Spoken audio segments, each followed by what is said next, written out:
चला विद्यार्थ्यांनो, सरळ व्याज टॉपिकवरचे हे उदाहरण बघा. काय दिले, सोप्या पद्धतीने कसं सोडवायचं बघूया आपण. काय दिले, एक मुद्दल 6 वर्षात, म्हणजे 6 वर्षाला आपण काय करूया, T1 टाकूया. चारपट म्हणजे n करूया होते. तर त्याच व्याजदराने ती किती वर्षात म्हणजे T2 टाकूया आणि 10 पट सांगितले त्याला m टाकूया. बरोबर. मग आपल्याला हे काढायचं आहे.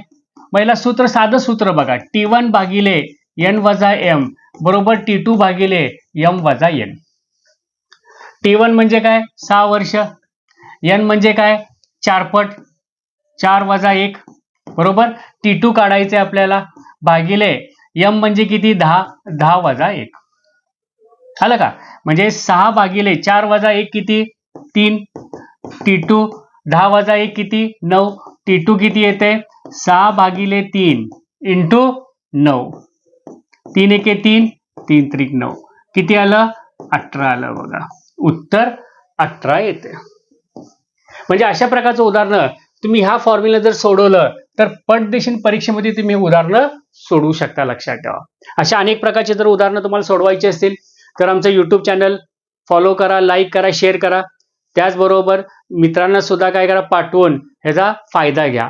दररोज आम्ही वेगवेगळ्या प्रकारची शॉर्टकट मेथडनं उदाहरण ह्याच्यामध्ये आम्ही अपलोड करत असतो. लक्षात ठेवा.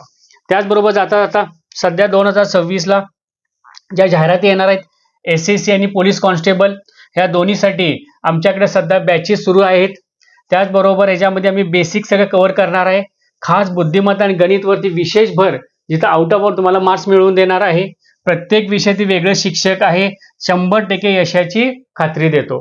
त्याचबरोबर जर तुम्हाला गणित आणि बुद्धिमत्तासाठी जर स्पेशल बॅच पाहिजे असेल, ते सुद्धा कमी ह्याच्यामध्ये आमच्याकडे उपलब्ध आहे. कालावधी 4 महिने असणार आहेत आणि त्या ह्याच्यामध्ये आम्ही साधारणपणे 5000 प्लस प्रश्न तुमच्याकडनं सोडवून घेणार आहे. लक्षात ठेवा. ओके.